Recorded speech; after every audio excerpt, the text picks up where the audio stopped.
Vladimir Putin, ang pinakamayamang leader sa planeta. Siya ay itinuturing na pinakamakapangyarihang tao sa mundo. Ngunit paano kung sasabihin namin na si Vladimir Putin ay hindi lamang makapangyarihan? May mga chismis na siya ang pinakamayamang presidente sa kasaysayan na may yamang puno ng misteryo. Mga bulong tungkol sa mga nakatagong palasyo, mga koleksyon ng sining na walang katumbas na halaga at mga offshore account ang bumabalot sa leader ng Russia. Hanggang saan ang lawak ng kayamanan ni Putin, isang lalaki na ang opisyal na sahod ay modesto ayon sa global na pamantayan, ngunit may daladalang mga chismis ng isang yamang hindi kayang isipin. Mula sa kanyang bilyon-bilyong palasyo, kilala bilang Palasyo ni Putin, hanggang sa pagmamay-ari ng Scheherazade, isa sa pinakamalaking yate sa mundo, ang pangalan ni Putin ay naging kasing kahulugan ng kapangyarihan, misteryo at isang nakakamanghang yaman. Ngunit gaano karami nito ang totoo at gaano ang mito? Paano naging isa sa pinakamakapangyarihan at posibleng pinakamayamang leader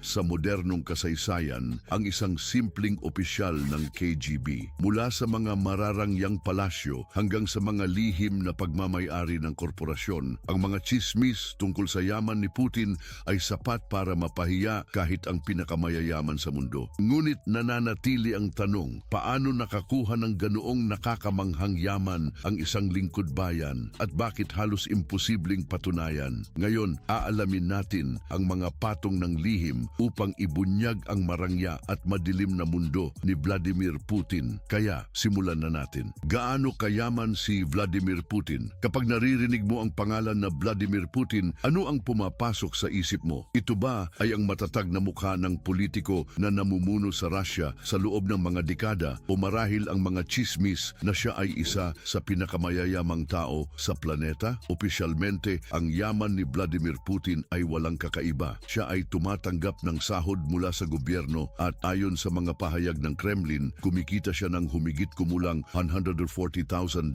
bawat taon. Sa mga pampublikong record, siya ay may isang modestong apartment na 800 square feet, ilang kotse at isang lupain. Mukhang karaniwan, hindi ba? Well, ang katotohanan ay maaaring mas komplikado at nakakaakit. Sa loob ng maraming taon, ang mga kritiko at investigative journalist ay nagtatalo na ang tunay na yaman ni Putin ay nakatago sa likod ng mga patong ng mga middleman, mga front company at mga tapat na oligarko. Itinuturo rin ng mga eksperto ang impluensya ni Putin sa ekonomiya ng Russia. Bilang hindi opisyal na sentral na figura ng sistemang oligarkiko ng Russia, siya ay sinasabing nagtataglay ng yaman na umaabot sa bilyon-bilyon. Isang dating kasamahan sa Kremlin ang naghayag na ang tunay na net worth ni Putin ay maaaring umabot sa $200 bilyon na sa teorya ay gagawin siyang pinakamayamang tao sa planeta. Ngunit ano ang bumubuo sa astronomikong halagang ito? Kabilang sa mga nabanggit na asset ay mga pagmamay-ari sa mga kumpanya tulad ng Gazprom at Rosneft, dalawang higante sa sektor ng enerhiya ng Russia. Bukod dito, ang mga mararangyang ari-arian ay nakakalat sa buong mundo at hindi maipaliwanag na halaga ng yaman ay nakaimbak sa mga offshore account. Ngunit ito ay simula pa lamang. Magsimula tayo sa sikat na palasyo ni Putin. Ito ay isang kahanga-hangang ari-arian na tinatayang nagkakahalaga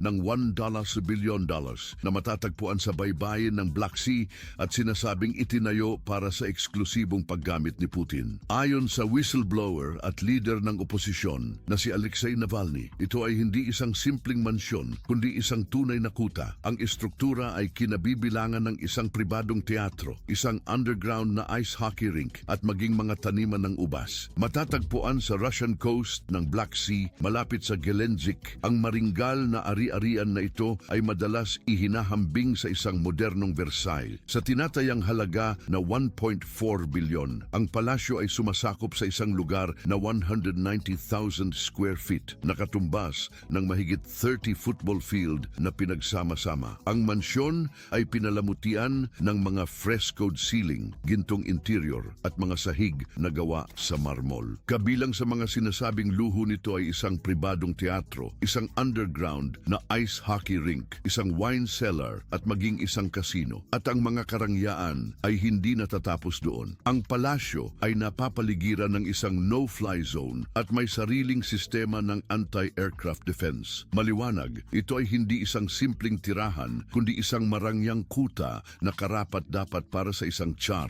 Nang bumisita ang isang tagapagtayo sa lugar ng Taglagas ng 2011, iniulat niya sa BBC na ang kanyang unang impression ay parang itinatayo ang mga piramide ng Ehipto dahil sa sobrang karangyaan ng interior. Ang kompleks ay naglalaman ng isang tirahan na may sukat na 70 to 700 square meters. Isang arboretum, isang greenhouse na kasing laki ng isang maliit na mansyon, isang heliport, isang yelo na palasyo, isang simbahan, isang amphitheater, isang bahay para sa mga bisita, isang gasolinahan, isang tulay na may habang 80 metro at isang tunnel na hinukay sa bundok na kinabibilangan ng isang tasting room. Ito ay ilan lamang sa napakaraming istruktura na bumubuo sa lugar. Ang pangunahing gusali ay may malawak na covered swimming pool, isang spa, mga sauna, Turkish baths, mga lugar na nakalaan para sa karne, isda, gulay at mga dessert, isang bodega, isang reading room, isang music club, isang shisha bar at halos isang dosenang kwarto para sa mga bisita. Ang pangunahing silid-tulugan ay sumasakop sa nakakamanghang 260 square meters. Ang ari-arian ay dinisenyo ni Lanfranco Cirillo, isang Italianong arkitekto na kilala sa paggawa ng mga tirahan para sa elite ng Russia. Bagaman itinatanggi ng Kremlin ang anumang koneksyon ni Putin sa palasyo, lumalalim ang misteryo kapag sinundan ang bakas ng pera. Ipinapahiwatig ng mga investigasyon na ang complex ay pinunduhan sa pamamagitan ng isang komplikadong network ng mga front companies na sinasabing kontrolado ng mga oligarkang malapit kay Putin. Ang mga oligarkang ito na nagpapasalamat sa kanilang malalaking yaman sa mga pampulitikang pabor ni Putin ay pinaghihinalaang na mamahala ng napakalaking kayamanan sa kanyang ngalan. Gayunpaman, ito ay ibabaw lamang. Iniugnay ng mga investigador si Putin sa mga marangyang yate tulad ng Scheherazade na tinatayang nagkakahalaga ng $700 million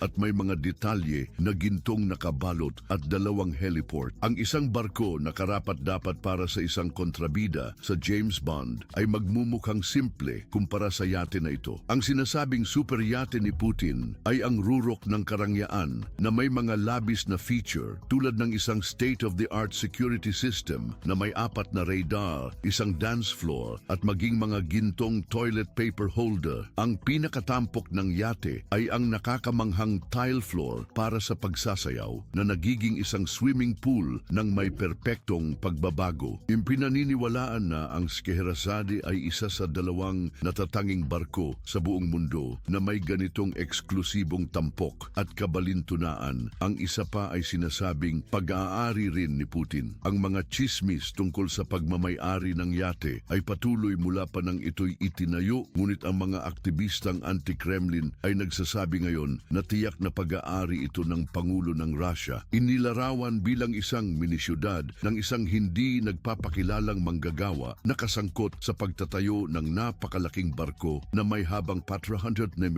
talampakan. Nakasalukuyang nakadaong sa Marina di Carrara, Italia, ang yate ay isang tanawin ng karangyaan. Sinabi pa niya, ang bawat ibabaw ay binalutan ng marmol o ginto. Mayroong hindi mabilang na mga swimming pool, isang spa, isang sauna, isang teatro, mga ballroom, isang gym at kahit 2 heliport. Yung tinawag na Scheherazade bilang pagkilala sa maalamat na reyna ng Persya sa alamat, ang yate ay una ng tinatayang nagkakahalaga ng $6.6 million.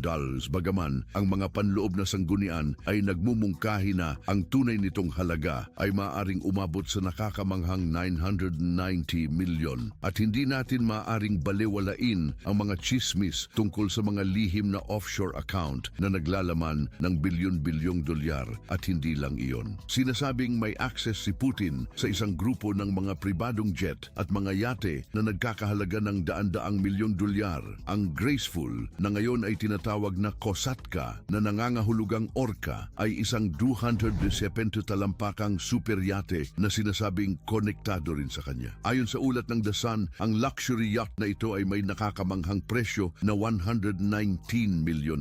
Ang marangyang sasakyang ito ay nag-aalok ng iba't ibang kaginhawaan, kabilang ang isang indoor pool na maaaring gawing teatro teatro o dance floor, katulad ng yate na Scheherazade, isang heliport at tirahan para sa hanggang 12 bisita sa mga eleganteng suite. Idinagdag ng Forbes na hindi nagtitipid ang yate sa mga natatanging detalye na nagtatampok ng imbakan ng mga tuwalya ng pool na gumagana rin bilang vodka bar at isang master suite na may wine cellar na kayang mag-imbak ng nakakamanghang 400 bote. Parang bagay na galing mismo sa isang pelikula ni Bond, hindi ba? Isa sa mga pinakamalabis at nakakatawang mahal na bagay sa koleksyon ni Putin ay ang kanyang sinasabing inidoro na ginto. Oo, tama ang narinig mo. Sinasabing naglagay si Putin ng isang inidoro na ginto sa isa sa kanyang mga pribadong jet. Isipin na lang ang antas ng karangyaan na maaaring ihandog ng isang sasakyang panghimpapawid na napakaluho. May mga chismis na ang mismong banyo ay gawa sa solidong ginto o kaya'y pinalamutian ng mga detalye na ginto at may upuan na may init para sa mas komportableng pakiramdam. Marami ang mga haka-haka tungkol sa mga kagamitang maaaring makita dito. Nagpapatugtog ba ng musika ang sasakyang panghimpapawid?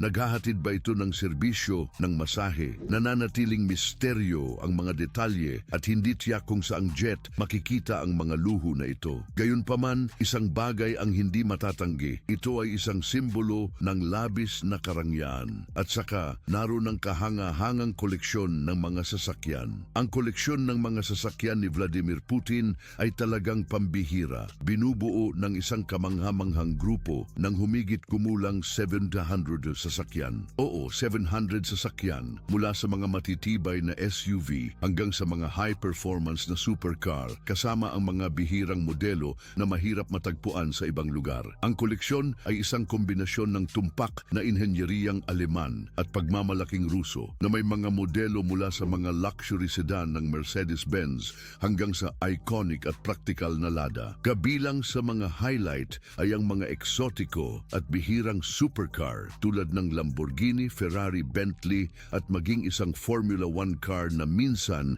ay pinatakbo ni Putin sa isang makasaysayang okasyon. Ang koleksyon na ito ay sumasalamin sa kanyang pagkahumaling sa mga sasakyan at sa kanyang pribilehiyong pag-access sa ilan sa mga pinakaasam-asam na makina sa mundo. Ang isang sasakyan partikular ay talagang namumukod tangi, isang makina na napaka-impressive na nararapat ng espesyal na atensyon. May bigat na 3.5 tonelada. Ang kamanghamanghang limusin na ito na sinasabing dinisenyo ng Porsche ay may lahat ng teknolohikal na kagamitan ng isang presidential limousine ng Amerika at higit pa. May chismis na ang sasakyan ay may mabigat na baluti, balaproof na bintana, isang panlabas na bahagi na lumalaban sa pagsabog at maging isang supply ng dugo sa loob na dinisenyo upang harapin ang mga hindi mailarawang banta. Bukod dito, ang sasakyan ay may sariling sistema ng oxygen na kayang tumagal sa isang kompletong kemikal na atake. Nakatago sa isang lihim na lugar sa Kremlin, ang kotse na ito ay hindi kailanman nakita o nagamit, inilaan lamang para sa mga sitwasyon ng matinding emerhensya tulad ng isang teroristang pag-atake o isang krisis nuklear. Ang koleksyon ng mga relo ni Putin ay kasing iconic ng tao mismo at nararapat na banggitin. Si Vladimir Putin ay madalas na makikitang may suot na iba't ibang mga sopistikadong relo kung saan marami ang nakakakuha ng atensyon dahil sa kanilang luho at kalidad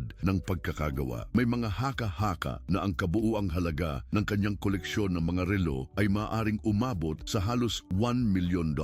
Kabilang sa mga pinakatanyag na piraso ay ang mga modelo ng luho mula sa Rolex, isang Patek Philippe Perpetual Calendar na tinatayang nagkakahalaga ng 70,000 at isang Breguet Marine na nagkakahalaga ng humigit kumulang $15,000.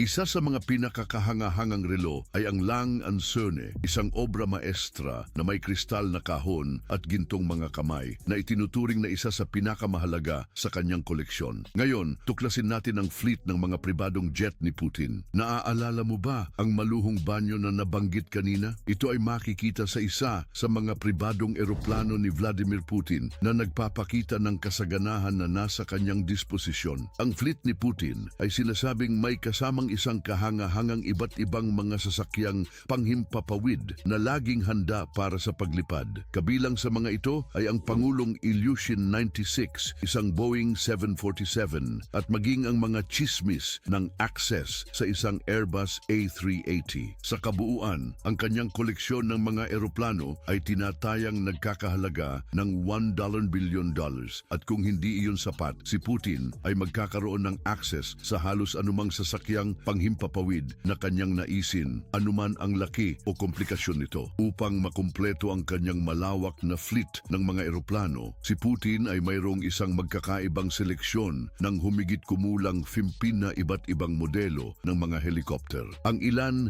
ay inilaan para sa personal na paggamit, habang ang iba ay tumutupad ng mga opisyal na tungkulin. Ang mga helicopter na ito, ayon sa mga chismis, ay nilagyan ng mga state-of-the-art na sistema ng depensa na tinitiyak na protektado ang Pangulo sa kaso ng anumang banta. Kabilang sa mga pinakatanyag sa koleksyon ay ang Mi-8 na espesyal na inangkop upang bigyang prioridad ang parehong seguridad at kaginhawahan ni Putin na ginagawa itong pinakamahalagang piraso ng kanyang air fleet. Ang pagkakaiba sa pagitan ng marangyang pamumuhay ni Putin at ng kanyang mga mapagkumbabang pinagmulan ay naglalarawan ng mas malawak na kwento ng kanyang pambihirang pagbabago mula sa isang opisyal ng KGB hanggang sa makapangyarihang pinuno na namumuno sa Russia, upang lubos na maunawaan kung paano naging tagapagkatawan ng kapangyarihang pampulitika at material na kayamanan si Putin. Mahalagang tuklasin ang kanyang landas simula sa kanyang pagkabata at karera noong panahon ng Soviet. Isang sulyap sa nakaraan ni Putin, si Vladimir Putin, isang pangalan na nakaukit sa kasaysayan bilang isa sa pinakamaimpluwensya at kontrobersyal na mga pinuno ng ika-21 siglo. Mula sa kanyang mga mapagkumbabang pinagmulan sa Leningrad hanggang sa kanyang autoritaryanong pamumuno sa Russia, ang buhay at pag-akyat ni Putin sa kapangyarihan ay nagkukuwento ng isang kwento ng ambisyon, katalinuhan at misteryo. Ipinanganak noong Oktubre 7, 1952 sa Leningrad, si Vladimir Vladimirovich Putin ay lumaki sa ilalim ng epekto ng ikalawang digmaang pandaigdig. Ang kanyang mga magulang, sina Vladimir Spiridonovich Putin at Maria Ivanovna Putina, ay parehong miyembro ng uring manggagawa. Ang pamilya ay naninirahan sa isang maliit at masikip na apartment at tulad ng marami sa Russia noong panahon ng Soviet pagkatapos ng digmaan, nakaranas ng mga paghihirap at hamon. Ang pagkabata ni Putin ay minarkahan ng mga matitinding realidad ng buhay sa ilalim ng rehimeng Soviet. Ang kanyang ama ay nagsilbi sa Soviet Navy noong digmaan at ang kanyang ina na madalas na may sakit ay naging dahilan upang ang batang Vladimir ay kailangang mag-isa sa mga mahihirap na kalye ng Leningrad. Sa kabila ng mga pagsubok na ito, si Putin ay isang masipag na mag-aaral, nagtatangi sa paaralan, lalo na sa mga wika at martial arts. Mula sa murang edad, si Putin ay nagkaroon ng pagnanasa sa judo at sambo, isang tradisyonal na martial art ng Russia. Ito ay magiging isang mahalagang katangian ng kanyang persona sa hinaharap, isang tao ng kontrol, disiplina at katatagan. Si Putin ay pumasok sa Leningrad State University noong 1970 kung saan siya ay nag-aral ng abogasya. Siya ay nagtapos noong 1975 at sa panahong ito ay nagkaroon siya ng unang kontak sa Soviet intelligence, isang desisyon na sa huli ay maghuhubog sa kanyang karera at kapalaran. Noong 1975, pagkatapos niyang matapos ang kanyang pag-aaral, sumali si Putin sa KGB, ang serbisyo ng intelihensya at seguridad ng Unyong Sobyet. Ang kanyang pag-unlad sa loob ng ahensya ay mabilis at siya ay ipinadala sa silangang Alemanya sa pinakatensyonadong panahon ng Cold War. Bilang opisyal ng KGB, ang kanyang misyon ay mag-infiltrate at mangalap ng impormasyon sa isang Europa na nahahati na kumikilos pangunahin bilang opisyal ng dayuhang intelihensya at tagasalin. Sa Dresden, nagsimulang mabuo ang pananaw ni Putin sa mundo. Nasaksihan niya ang pagbagsak ng Berlin Wall at ang kasunod na pagbagsak ng Unyong Sobyet, mga pangyayaring malalim na nakaimpluwensya sa kanya. Ang pagbuwag ng USSR ay nagmarka ng pagtatapos ng panahon ng impluwensya ng KGB at nagbukas ng isang bagong kabanata sa kasaysayan ng Russia, kung saan si Putin ay magkakaroon ng sentral na papel. Ang kanyang panahon sa KGB ay naging napakahalaga hindi lamang para sa kanyang karera, kundi pati na rin sa kanyang pananaw sa mundo. Doon, natutunan niya ang kahalagahan ng lihim, disiplina at higit sa lahat at kontrol, mga katangiang magiging haligi ng kanyang estilo ng pamumuno sa hinaharap. Sa pagtatapos ng Unyong Sobyet noong 1991, ang landas ni Putin ay kumuha ng isang hindi inaasahang direksyon. Habang nagbabago ang politikal na tanawin ng Russia, lumipat si Putin mula sa KGB patungo sa politika. Bumalik siya sa Russia noong 1990 at tumanggap ng posisyon sa administrasyon ni Boris Yeltsin, ang unang demokratikong nahalal na presidente ng bansa, sa simula bilang bisemayor ng St. Petersburg. Mabilis na umangat si Putin gamit ang kanyang karanasan sa KGB at kanyang kasanayan sa politika upang makilos sa magulong eksena ng post-Soviet Russia. Nakilala siya sa paraan ng kanyang paghawak sa mga relasyong pang-ekonomiya at pampolitika ng lungsod, lalo na sa pag-akit ng dayuhang pamumuhunan, isang kakayahan na magiging mahalaga sa kanyang pag-akyat sa sentro ng kapangyarihan ng Russia. Noong 1996, lumipat si Putin sa Moscow, sumali sa administrasyon ng Pangulo kung saan siya ay nakakuha ng atensyon ni Yeltsin na naghahanap ng isang kahalili sa gitna ng isang bansa na puno ng katiwalian at kawalan ng katatagan. Ang mabilis na pag-angat ni Putin sa pambansang politika ay naganap sa isang panahon ng malalim na kawalan ng katiyakan para sa Russia. Ang bansa ay humaharap sa isang magulong krisis pang-ekonomiya, oligarkikong pamumuno at tumataas na katiwalian. Si Yeltsin, na panahong iyon ay nakikipaglaban sa kanyang sariling kawalan ng katanyagan, ay naghahanap ng isang figure na may kakayahang maibalik ang kaayusan at katatagan. Noong 1999, itinalaga ni Yeltsin si Putin bilang punong ministro. Ang pamumuno ni Putin ay sinubukan kaagad sa simula ng hidwaan sa Chechnya. Ang kanyang matatag na desisyong militar upang pigilan ang rebelyon ng Chechen ay nakakuha ng suporta mula sa maraming Ruso na nais ng isang masiglang pamumuno. Ang hidwaan ay nagpakita rin kay Putin bilang isang central na figure sa pambansang larangan. Sa pagtatapos ng 1999, nagulat ang lahat ng magbitiw si Boris Yeltsin at iniwan si Putin bilang pansamantalang pangulo. Siya ngayon ay nasa sentro ng kapangyarihan ng Russia, ngunit ang kanyang paglalakbay patungo sa ganap na kontrol ay nagsisimula pa lamang. Noong Marso 2000, inihayag ni Putin ang kanyang opisyal na kandidatura para sa pagkapangulo. Ang kanyang kampanya ay nakabatay sa pangako ng katatagan, pagbawi ng pambansang pagmamalaki at pagpapanumbalik ng prestihiyo ng Russia sa mundo. Ang kanyang mensahe ay malinaw, kaayusan at seguridad pagkatapos ng mga taon ng kawalang tatag. Nanalo siya sa halalan na may higit sa 50% ng mga boto at noong 7 Mayo 2000, opisyal na nanumpa si Vladimir Putin bilang Pangulo ng Rusya. Ang kanyang unang termino ay nailalarawan sa pamamagitan ng isang matinding pagsisikap na pag-isahin ang kapangyarihan. Pinaliit ni Putin ang impluensya ng mga oligarka, ipinagtibay muli ang kontrol sa mga rehiyon ng bansa at nagpakita ng isang matatag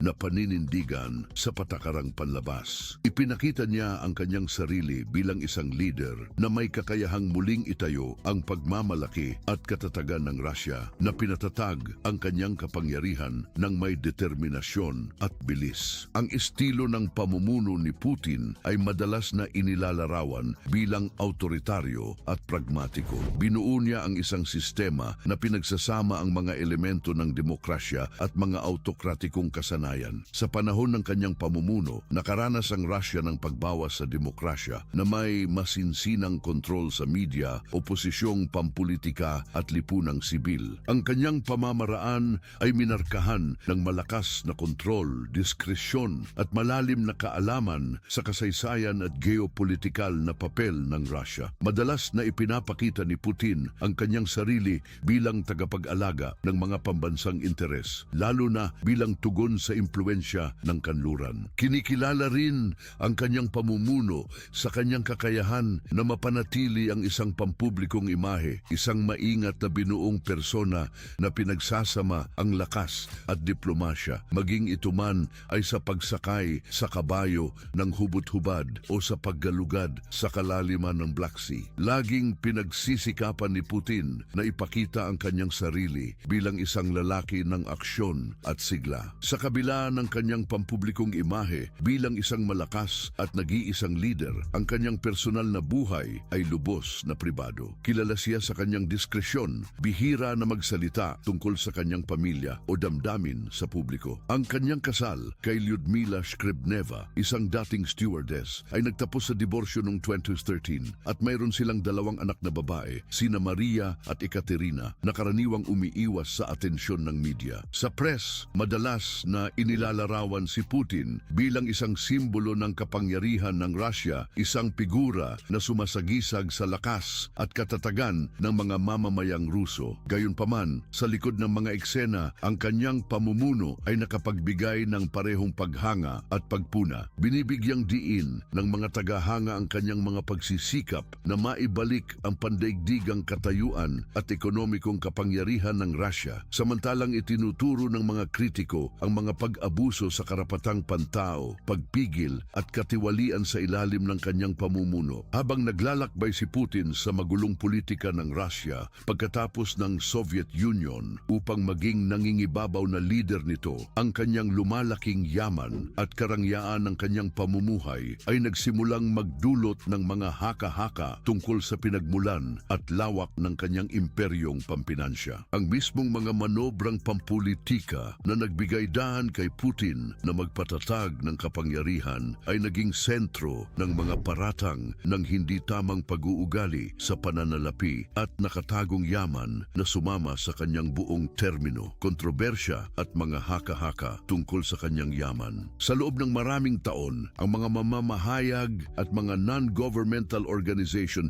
ay patuloy na nagsisikap na alamin ang tunay na lawak ng kanyang kayamanan, na may mga hinala na siya ay nagtataglay ng isang malaking koleksyon ng mga mamahaling ari-arian tulad ng mga lupain, yate, pribadong jet at mga lihim na bank account. Bagamat malinaw na marangya ang pamumuhay ni Putin, karamihan sa kanyang yaman ay nakabalot sa maraming patong ng mga tagapamagitan at mga kaalyado. Ang kanyang opisyal na taunang sweldo ay medyo katamtaman, nasa bandang 140,000, ngunit tinataya ng mga eksperto na ang kanyang net worth ay maaaring umabot sa $200 billion na naglalagay sa kanya sa hanay ng mga pinakamayayamang tao sa mundo. Ngunit paano nga ba nakamit ni Putin ang napakalaking yamang ito? Ang paliwanag ay nasa maliit na bilog ng mga oligarch na kumokontrol sa ekonomiya ng Russia. Sa paglipas ng mga taon, si Putin ay inakusahan ng pamumuno sa isang sistema kung saan ang katapatan ay ginagantimpalaan ng mga kanais-nais na kontrata ng Estado, mga monopolyo at suporta ng gobyerno. Bilang kapalit, ang mga oligarch na ito ay sinasabing nagre-redirekta ng yaman at mga ari-arian patungo sa sentro ng Kremlin. Iminumungkahi ng mga analista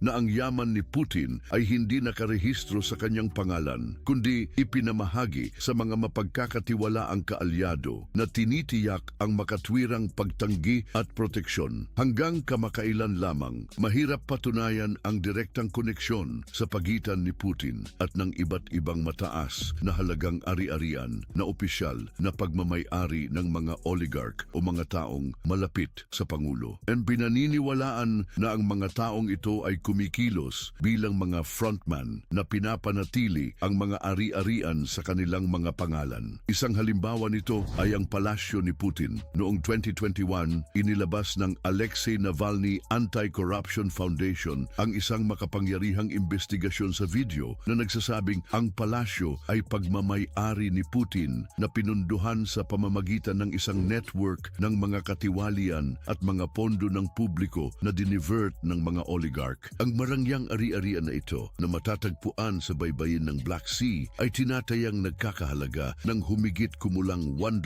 billion ayon sa mga pagtatantya ng leader ng oposisyon na si Alexei Navalny. Opisyal na pagmamay-ari ng bilyonaryong si Arkady Rotenberg, matagal na kaibigan at kasama sa judo ng Pangulo ng Russia. Gayon din, ang mga katabing ubasan ay pagmamay-ari ng oligarch na si Gennady Timchenko, anak ng isang kaibigan ni Putin mula sa kanyang pagkabata. Bagamat komplikado ang pagtukoy ng eksaktong halaga, ang mga pagtatantya tungkol sa yaman ni Putin ay nasa pagitan ng $70 billion at nakakamanghang $200 billion. Kung kumpirmado, ilalagay ito sa kanya sa hanay ng mga pinakamayayamang individual sa mundo na nakikipagkumpetensya sa mga lider sa teknolohiya at mga magnate sa sektor ng negosyo. Gayunpaman, hindi tulad ni Musk o Bezos na ang mga yaman ay nakatali sa mga pampublikong kumpanya. Ang yaman ni Putin ay nakatago sa isang masalimuot na gusot ng mga lihim na asset at madilim na pamumuhunan. Ang imperyong pinansyal ni Putin ay nagsimulang tumibay nang siya ay manungkulan bilang Pangulo noong 2000. Ayon sa mga analista, itinayo niya ang isang network ng tapat na mga oligarch na ang yaman at kaligtasan ay nakasalalay sa kanyang suporta. Bilang kapalit, ang mga oligarch na ito ay nagdirekta ng mga mapagkukunan at asset kay Putin sa pamamagitan ng mga account sa ibang bansa at mga peking kumpanya. Hindi nakamit ni Putin ang kanyang yaman sa karaniwang paraan tulad ng ginagawa ng mga tradisyonal na bilyonaryo. Sa halip, siya ay nagpapakita ng impluensya at kontrol.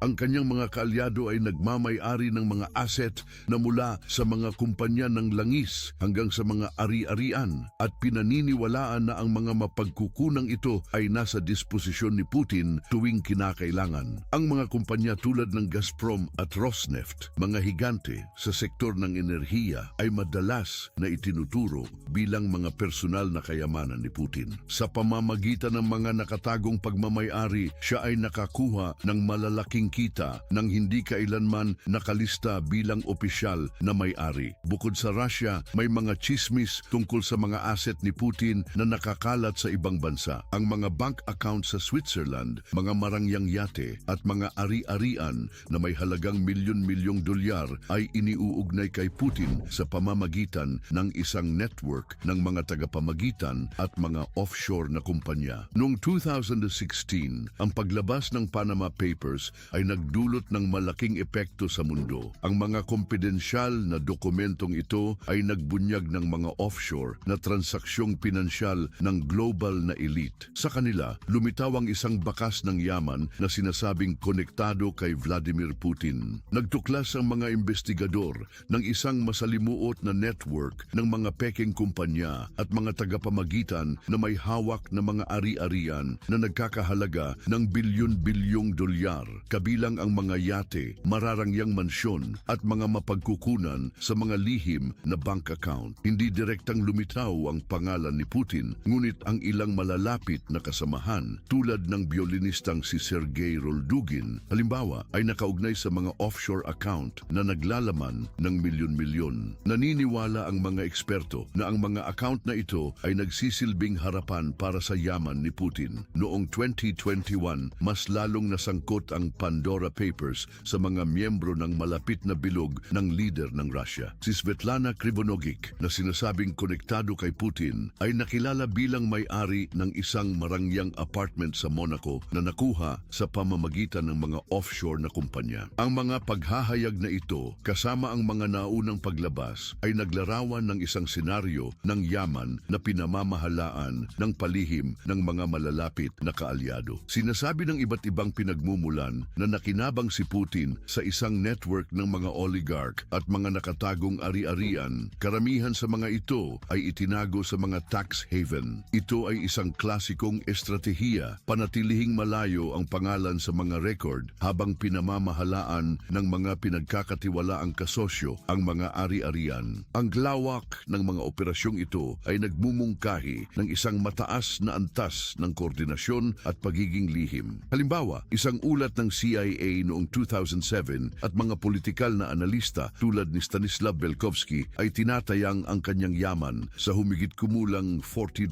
billion na may mga koneksyon sa malalaking korporasyon tulad ng Surgutneftegaz, isang pangunahing kumpanya ng langis, at ang Gazprom, ang higanting kumpanya ng natural gas ng Russia. Isa sa mga pinakamalakas na paratang ay ang sinasabing paglahok ni Putin sa Grupo Gonvor, isang kumpanya ng pangangalakal ng langis na nauugnay sa kanyang malapit na kaalyado, si Gennady Timchenko. Bagaman tinatanggihan ng Kremlin ang anumang personal na ugnayan, nagpakita ang Treasury ng US ng mga pahiwatig na nagmumungkahi na hindi direktang nakikinabang si Putin sa negosyong ito. Hindi tulad ng ibang mga lider ng mundo na naglalathala ng kanilang mga ari-arian, ang opisyal na sweldo ni Putin na humigit kumulang $140,000 bawat taon ay halos hindi sumasayad sa ibabaw ng mga paratang na ito. Walang mga pampublikong record, mga deklarasyon ng buwis o dokumentadong ebidensya ng kanyang mga personal na ari-arian. Ang Kremlin ay patuloy na tumatanggi sa mga paratang na may kaugnayan sa yaman ni Putin. Ang mga investigasyon ay itinuturing bilang propaganda ng kanluran na may layuning pahinain ang Rusya. Gayunpaman, sinasabi ng mga kritiko na ang halatang kakulangan ng transparency ay nagpapahayag na ng maraming bagay. Ang diumano'y yaman ni Putin ay hindi napapansin lamang. Sa mga nakaraang taon, ang mga internasyonal na sanksyon ay nagtutok sa kanyang malalapit na mga kaalyado at nag-freeze ng mga ari-arian na nauugnay sa kanyang pamahalaan. Sa kabila nito, ang dominasyon ni Putin sa kapangyarihan ay nananatiling matatag na nagtutulak sa marami na magtanong, ito ba ang yaman na siyang basehan ng kanyang lakas o maaari itong maging kanyang pinakamalaking kahinaan? Sa Rusya, ang pagtatanong sa yaman ni Putin ay maaaring mapanganib. Ang mga mamamahayag at aktivista na nagsisiyasat sa mga isyung ito ay madalas na nahaharap sa pananakot o mas masahol pa. Ngunit bakit mahalaga ang yaman ni Putin? Sa isang banda, ito ay naglalarawan ng koneksyon sa pagitan ng kapangyarihan at katiwalian sa mga kontemporaryong autokrasya. Ipinapakita rin nito kung paano ang lihim at mga butas sa sistema ng pananalapi ay nagpapahintulot sa pag-iipon ng yaman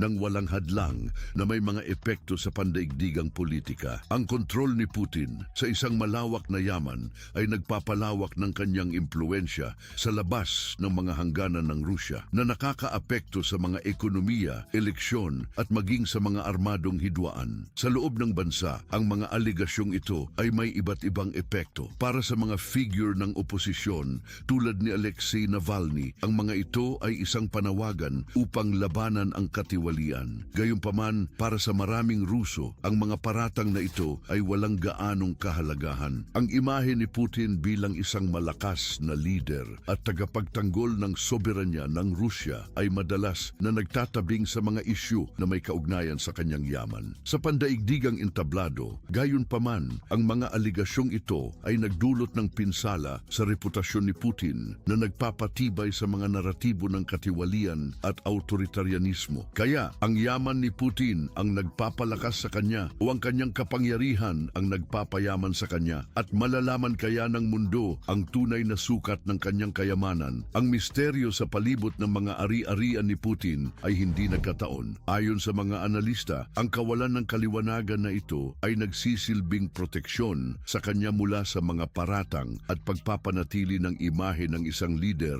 na malapit sa mga tao. Gayunpaman, sa mga bagong leak at patuloy na investigasyon, unti-unting nabubunyag ng mundo ang misteryong ito. Kung ikaw ay isa sa mga naniniwala na si Putin ang pinakamayaman sa mundo o isa lamang bihasang estratehista sa politika, isang bagay ang hindi matatanggi. Ang kanyang yaman ay kasing misteryoso tulad ng kanyang sarili. Ano ang iniisip mo tungkol dito? Malalaman kaya ng mundo ang katotohanan tungkol sa yaman ni Putin? Ibahagi ang iyong opinyon sa mga komento sa ibaba. Kung interesado ka sa video na ito at nais mong tuklasin ang higit pang mga katulad na nilalaman, huwag kalimutang tingnan ang iba pang mga card na ipinapakita sa iyong screen.